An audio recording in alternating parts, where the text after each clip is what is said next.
A game of truth or dare. The former school beauty pointed at me, laughing so hard she nearly doubled over. The most despicable thing I've ever done, she said brightly. Easy. 7 years ago, I used his phone to delete his poor little girlfriend's desperately plea for help while he was in the shower. And then I texted back, drop dead. Can you believe it? She went on grinning. That idiot stood out in the rain all night long. Honestly, it was the funniest thing I'd ever seen. The room erupted with laughter, everyone joining in to mock the clueless fool who'd never known the truth. Everyone except the trillionaire CEO seated at the head of the table. The color drained from his face in an instant. The next second, amid the roaring laughter, he crushed an expensive crystal wine glass in his bare hand. The sharp crack cut through the air, and the private room fell into dead silence. Wine spilled, tinged with red, flashing onto my waiter's uniform. The man seemed oblivious, as if he couldn't feel a thing. He stared at the woman still basking in her smug triumph, then slowly turned his trembling gaze toward me as I bent down to clean up the mess. The madness in his eyes was so intense, it felt like it could swallow everyone in the room. The Carlyle Club, Manhattan's most exclusive private membership space, was entirely booked for the evening. The word was a newly minted venture capital titan, worth 9 figures, had returned from overseas and wanted to flaunt his success to his old college crowd. When the manager handed me the Golden Boss wine list, his eyes held a fleeting, unreadable pity. Scout, Mr. Davies said, his voice low. It's the V88 suite tonight. If you don't want to go, I can assign someone else. I adjusted my ill-fitting server uniform, offering him a faint smile. It's fine, Mr. Davies. That's our highest spending suite. The corkage fees alone will net me a decent bonus. I need the cash, you know. He sighed, patted my shoulder and walked away. I pushed open the door to the VAAA suite. The heat wave hitting me instantly, thick with the scent of expensive perfume, Cuban cigars and something else. The dizzying, nauseating smell of burning money. In the center of the plush leather sofa sat the man I hadn't seen in 7 years. It changed completely. Gone was the memory of the fiercely proud, intensely stubborn boy in a faded hoodie and threadbare jeans. In his place sat a polished, cold-eyed business mogul, exuding the effortless authority of a true power player. He was leaning back, listening to someone next to him, a detached, almost bored smirk playing on his lips. And nestled against him was the woman who had stolen him from me all those years ago, Genevieve Jen Sinclair. Jen was draped in a custom white Chanel dress, her neck flashing, with a diamond necklace that caught the ambient light like a beacon. She swirled the contents of her wine glass, radiating the smug arrogance of a proud swan. Oh, Holden's back in the States. Mainly for me, of course. He's shifting his company headquarters because, well, we're finally getting engaged. A chorus of sycophantic praise immediately erupted. The campus beauty and the brain, a match made in heaven. Holden, you're on the cover of Forbes now. Jen, you lucked out. It's the ultimate turnaround story. Unlike some people who traded up for cash and bailed. Bet they're regretting that decision now, huh? The intentional barb hung in the air, and for a silent second every eye in the room pivoted to me, where I stood in the corner, expertly uncorking a bottle. I felt nothing like a numb marionette. I sliced the foil with a corkscrew, twisted the worm and slowly pulled the stopper. Bordeaux left bank, optimal pour. After 20 minutes of decanting, I poured the breathing wine into the massive crystal goblet in front of Holden Reese. My movements flawless, professional. Holden finally raised his head. His stare was a devastating cocktail: contempt, disgust, raw hatred, and a subtle flicker of something deeper and arrogant: indifference. He didn't reach for the glass, allowing me to hold it suspended in the air. My wrist, fatigued from balancing the heavy serving tray, gave a tiny involuntary tremor.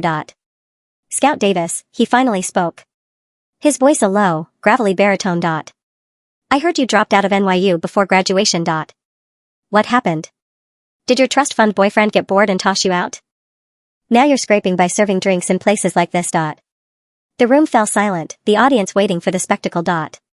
Jen theatrically covered her mouth, feigning shock as she looked at me. Oh, my God. It is Scout. How are you dressed like that? Honey? If you're really hard up, just tell me. Even though you threw Holden over for money. We're still old classmates. I'd be happy to arrange something for you. Maybe a janitorial position at my father's firm. She deliberately lingered on the phrase threw Holden over for money. The whispers of judgment started a fine fighting spray. Serves her right. Holden was so devoted back then. That's karma. Look at the CEO he is now. Billions. Her waiting tables. The tides turn. 30 years down the road. I listened to the stinging comments with a blank expression. As if they were discussing a stranger. 7 years I had built a fortress around my heart. I'd worked in the darkest corners of the city. Washing dishes and scorching kitchens. Moving inventory and freezing cold storage. Being splashed with drinks by drunk patrons. And being screamed at by landlords. Calling me a beggar. Dignity. That broken thing. Had been pulverized into dust on that rainy night 7 years ago. Mr. Reese, your wine. I repeated, my voice steady. Holden fixed his gaze on my eyes. Clearly searching for a hint of remorse. Shame or even tears, he was disappointed. My eyes contained nothing but endless fatigue and a chilling, vacant numbness. My indifference seemed to infuriate him. He suddenly raised his hand and slammed it down, violently knocking the wine glass out of my grasp. This vintage is too common, Holden said, pulling a crisp linen napkin from his pocket to wipe his hand. His eyes were arctic. Give me something else. Bottle with some real age. Something like that night 7 years ago. He was humiliating me. 7 years ago. He was still a penniless college student who'd saved up for 3 months to buy a single bottle of cheap corner store red wine for my birthday. We drank it straight from the bottle. On the cold grass of the campus quad. Our faces flushed, promising to stay together forever. Now. He was using that same memory to remind me of the price of betrayal. Jen giggled, playing along. Oh, Holden. Don't be so hard on her. That wine costs a fortune. She couldn't pay for the broken glass if she sold everything she owns. Just apologize to Mr. Reese, Scout. Wipe up the mess and we'll let it go. I knelt, retrieved a cloth, and began to carefully block the scarlet stain from the expensive Persian rug. A tiny shard of crystal glass embedded itself in my fingertip. A sharp, familiar stab of pain. I didn't flinch. I merely calculated in my head. That's my commission gone. Plus the cost of the glass. Tonight's work, maybe half a month's wages, is now a loss. This was my life. Now no romance, no poetry. Only the brutal arithmetic of bills I couldn't pay. And debts I couldn't outrun. As for love, that was a luxury only the rich could afford. My apologies, Mr. Reese. I finished cleaning the last trace of wine. Stood up and maintained my humble, subservient posture. I will inform the manager to send up the finest bottle we have. Holden looked at the small bead of blood welling up on my finger. His pupil constricted momentarily. But the mask of icy indifference returned instantly. Get out. I didn't get out because Mr. Davies told me the client in VA had specifically requested my service for the duration of the night. If I left, I'd lose the mandatory $2,000 tip. And potentially have my base pay docked. I desperately needed the money. My mother's dialysis next month hadn't been covered yet. And the landlord was already texting about next quarter's rent. So I went to the restroom to quickly bandage the cut. And then I returned to that suffocating velvet-lined suite. When I pushed the door open again, the atmosphere had shifted. 3 rounds of drinks in, the impeccably tailored elite had started to drop their pretenses, revealing the ugly core of humanity beneath. They were playing truth or dare. It was a trite yet endlessly effective game, especially fueled by alcohol. The perfect tool to rip the veneer off human decency. The marble table was littered with empty bottles. Louis the Damned, Remy Martin, Ace of Spades. Combined cost of those bottles was enough for me to buy a closet-sized studio apartment in the outer boroughs. Jen was clearly drunk. Her cheeks were flushed and she was practically draped over Holden. Her eyes hazy, almost feverish with triumph. She was the star of the night. The biggest winner. The prospect of marrying Holden and becoming the envied Mrs. Reese had made her reckless, almost giddy with hubris. All right, next round. The class president, an awkward man named Sam, slurred his words. Who gets it this time? The empty Magnum bottle spun quickly across the slick marble table, making a grating, unpleasant sound. Everyone held their breath, their eyes glued to the bottle's neck. Slowly it stopped. The bottle pointed directly at Jen. Oh, jackpot for the campus queen. Truth or dare? Jen let out a throaty laugh, waving a dismissive hand. Truth. This princess has nothing to hide. Sam rubbed his hands together with a malicious grin, his eyes bouncing between me and Jen. He was clearly looking to stir up trouble. Fine, let's go with a juicy one. Jen, what is the most despicable, most heartless thing you've ever done in your entire life? The question dropped into the room like a stone. They were all adults who didn't have a few dirty secrets. But this was a game, and the point was the shock value. Holden, who had been resting his eyes, merely lifted an eyelid at the question, offering no objection. In his mind, Jen was merely spoiled and occasionally petty, but certainly not capable of true malice. Jen let out a small burp, her gaze suddenly slicing through the crowd to land on me, where I was standing in the corner pouring water for a guest. A vile, triumphant smile curled her lips. The alcohol had dulled her judgment and amplified the jealousy and spite very deep in her heart. The most despicable thing, you ask? Jen stumbled to her feet, her finger aimed directly at me. It was 7 years ago, the night of that huge thunderstorm. I went to Holden's shabby little rental. The silence in the V88 suite wasn't just a lack of sound, it was a vacuum that sucked the oxygen out of the room. Jen's laughter died in her throat, her face frozen in a mask of fading triumph. She looked at Holden, expecting him to join in, but what she found was a man who looked like he had been struck by lightning while sitting perfectly still. The blood from Holden's hand, mixed with the expensive vintage red, dripped onto the ivory carpet. Drip. Drip. Drip. Holden? Jen's voice was a thin, trembling reed. It was just a joke. We were kids. She wasn't right for you anyway, I did you a favor. A favor? Holden's voice was a whisper, yet it carried the force of a hurricane. He didn't look at Jen. He was looking at me. I was still on my knees, a piece of glass tucked into the palm of my hand, the sharp pain the only thing keeping me grounded. I didn't look up. I couldn't. If I looked up, the fortress I had built for 7 years would crumble, and I would be nothing but a girl in a cheap uniform, drowning in the rain all over again. That night, Holden said, his voice gaining a terrifying, jagged edge. My sister was in the ICU. My phone was charging in the other room. I came out of the shower, and I saw a drop-dead text sent to Scout. I thought she had sent it to me first. I thought she was done with the poor boy because her father's business was failing. He stood up slowly. The chair behind him screeched against the floor. I spent 7 years hating her. I spent 7 years building an empire out of spite, just so I could come back and show her what she threw away. He finally looked at Jen. The look in his eyes wasn't anger. It was total, murderous erasure. And all this time, I was holding the hand of the person who murdered the only thing I ever loved. Holden, wait. Jen reached for his arm, her Chanel-clad frame shaking. She's a waitress, Holden. Look at her. I'm the one who stayed by you. I'm the one who fits your life now.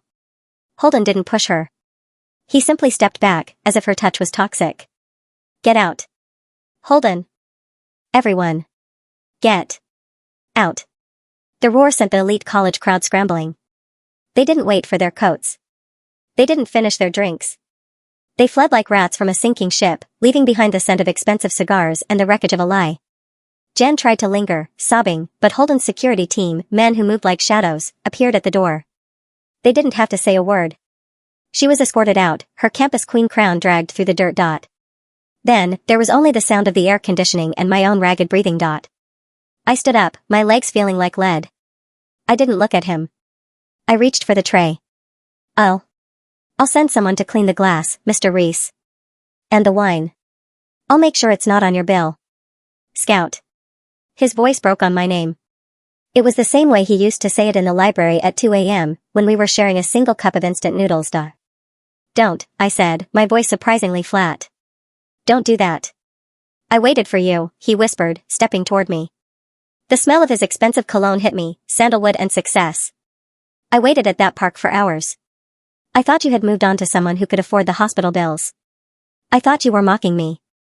I finally looked at him. My eyes were dry. I had cried all my tears 7 years ago, there was nothing left but salt.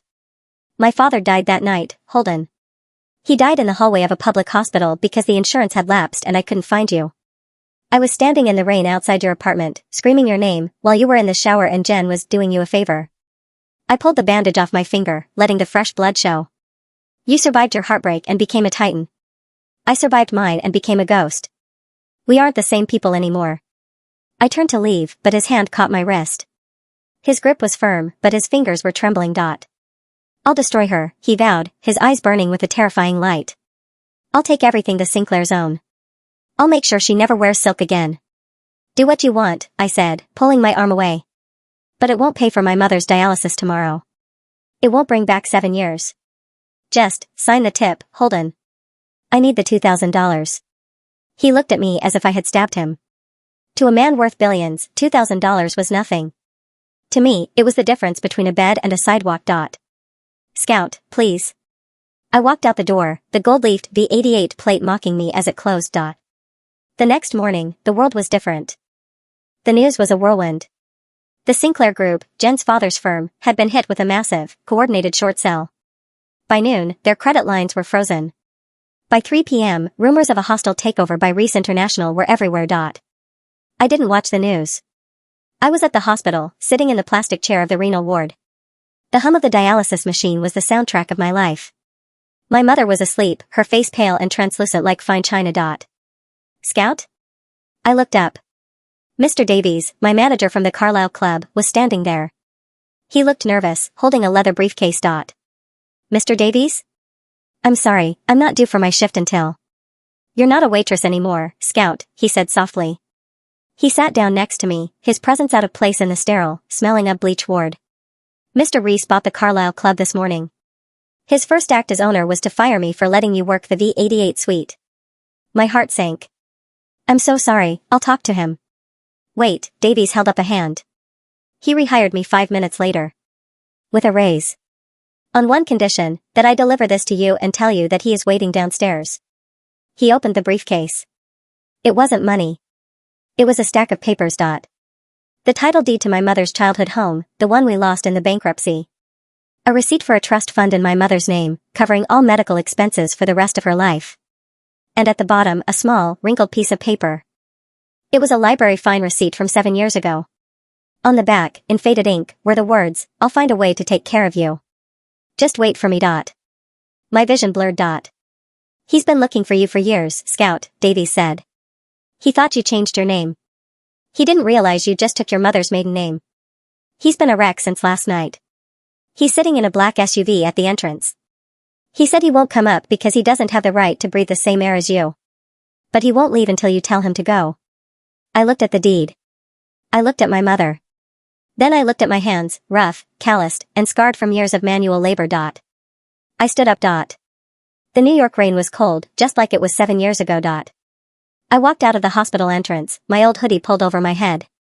A fleet of black Cullinans sat idling, but the man himself was standing outside, leaning against a door, getting soaked.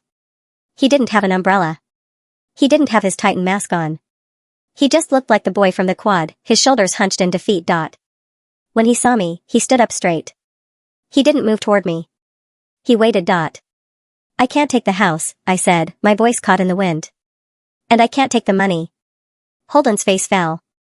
It's yours, Scout. It's what I owed you 7 years ago. No, I said, walking until I was inches from him. You don't get to buy your way out of the guilt, Holden.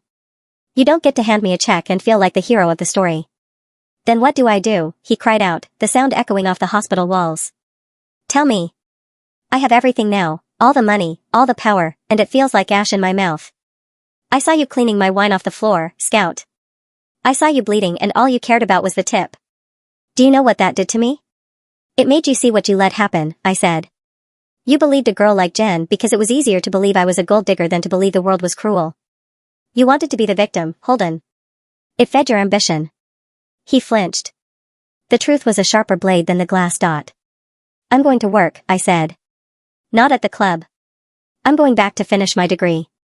I have 3 semesters left. I'll pay. No, I interrupted. You won't pay. But you will sit in that car every day and drive me to the library. You will sit there while I study, and you will wait for me, just like I waited in the rain. And maybe, in another 7 years, I'll be able to look at you without seeing my father's funeral." Holden's eyes filled with tears. He reached out, his hand hovering near my cheek, afraid to touch. 7 years? "I'm expensive, Mr. Reese," I said, a ghost of a smile touching my lips, the first one in a long time. "I don't trade up for cash anymore. I trade for time." He took a jagged breath and nodded, his forehead dropping to rest against mine. He was soaking wet, cold, and the most powerful man in the city, but in that moment, he was just a man who had finally found his way home. "I have all the time in the world," he whispered. The next few months were a study in contrast. The Sinclair family vanished from Manhattan society.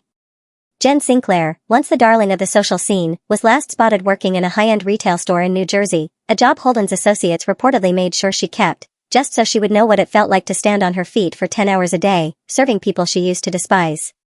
Holden didn't just break her, he gave her the life she had mocked me for. Every morning at 7 a.m., the black SUV was at my door. He didn't talk much at first. He just drove.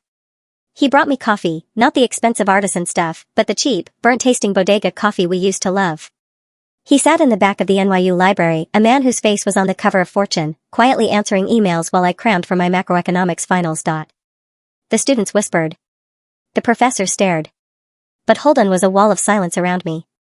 One evening, as the first snow of December began to fall, we sat in the car outside my new apartment, a modest place I had insisted on paying for with my own savings, though he had secretly bought the building to ensure my safety. "Scout?" I was looking at my graduation gown hanging on the hook. Jen reached out. She's desperate. She asked for a meeting to explain herself.